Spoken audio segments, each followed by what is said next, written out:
একটা ঘটনা বলি, ঘটনাটা শুনলে চমকে উঠবেন। খুব বড় একজন বিজ্ঞানী, তাকে একটা রোবট উপহার দিয়েছে। ওই রোবটটার বৈশিষ্ট্য কি জানেন? কোনো কথা কয় না, কিছু করে না। ধরা যাক যে প্রফেসর স্যারকে একটা রোবট দিয়েছে, ওই রোবটটা এসে চুপচাপ আছে, 24 ঘন্টা স্যারকে অবজার্ভ করতেছে। স্যার যেভাবে কথা বলে, যেভাবে খাওয়া দাওয়া করে, যেভাবে চিঠি লেখে, যেভাবে মোবাইলে কথা বলে, যেভাবে বন্ধুর সাথে আলাপ করে, সব নোট করতেছে। তা স্যার একটা কাগজে লিখে রাখছে, আগামীকাল মায়ের সাথে কথা বলবো। খেয়াল হারাই ফেলছে। রোবট কি ভুলবে?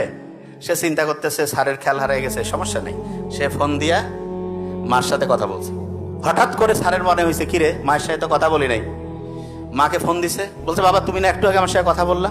চমকে গেছে একটু, যে কিরে একটু আগে কথা বললাম, খেয়ালই তো নাই। তারপরে তার একটা জায়গায় একটা চিঠি লেখার কথা ভুলে গেছে। উনি আবার দ্বিতীয়বার লিখে পাঠাইছে। ওইখান থেকে বললো, কি ব্যাপার স্যার, আপনি তো চিঠি লিখে পাঠিয়েছেন। বলছে ওই চিঠিটা দেন তো। ওরে আল্লাহ, চিঠি যখন দেখছে ভয় পেয়ে গেছে। চিঠির লেখা হুবহু স্যারের লেখার মতো। স্যার এবার চিন্তা করতেছে, আমি আর ডায়েরিতে লিখবো না, এবার মাথায় খালি মনে মনে চিন্তা করবো, দেখি হয় কি করে। স্যার মাথায় চিন্তা করতেছে যে আগামী ওই দিন ওই বন্ধুকে দাওয়াত দিব। ভুলে গেছে। সাধারণভাবে না লিখলে আমরা ভুলে যাই। স্যারের কথা ছিল যে সন্ধ্যা 7টায় ফোন দিবে। 7টা যখন পার হয়ে গেছে, 7:30 পৌনে 8টার দিকে স্যারের মনে হয়েছে, কিরে আমি তো ফোন দেইনি, এই সময় একটু টাইম পেয়েছি, ফোন দেই। ফোন দেওয়ার পরে বন্ধু বলছে, বন্ধু তুমি কি করছো, কেন একটু আগে তো ফোন দিলা। স্যার এবার ভয় পেয়ে গেছে। স্যার চিন্তা করতেছে যে কিরে আমি যা চিন্তা করি এও তা চিন্তা করে। পৃথিবীতে কিন্তু একই রকম দুইটা সত্তা থাকতে পারবে না। স্যার তখন চিন্তা করতেছে এই রোবটকে রাখা যাবে না, রোবটও তখন চিন্তা করছে এই লোককে রাখা যাবে না। ফাইট শুরু হয়ে গেছে রোবটের। কি ডেঞ্জারাস বিশ্ব অপেক্ষা করছে আমাদের জন্য।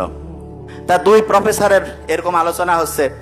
বলতেছে একজন যে না মানুষ আগামীতে থাকতে পারবে না, আরেকজন বলতেছে না মানুষ জিতবে। তা দুই প্রফেসর বলছে ঠিক আছে, পরীক্ষা হোক, দেখি কে জিততে পারে।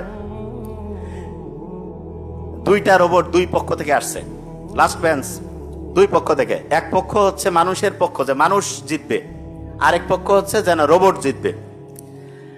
একই চেহারার দুইজন আসছে, সেম। এখন দুইজনের মধ্যে একজন হচ্ছে সত্যিকারের মানুষ, আরেকজন হচ্ছে সত্যিকারের রোবট, কিন্তু চেহারা সবকিছু একদম সেম। পরীক্ষা হবে যে কে জিততে পারে।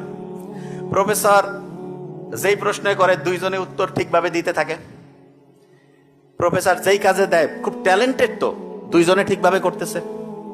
প্রফেসর তাকে একটা প্রশ্ন, একটা বিষয় সম্বন্ধে উত্তর দিতে বলতেছে, ঠিকভাবে লিখে দিচ্ছে। তখন এই প্রফেসর, খুব জ্ঞানী মানুষ, চিন্তা করতেছে কি করলে কে মানুষ আর কে হচ্ছে রোবট, কিভাবে বের করবো। দুইজনকে দেয়, দুইজনে খুব স্কিলফুল, মানে সেম।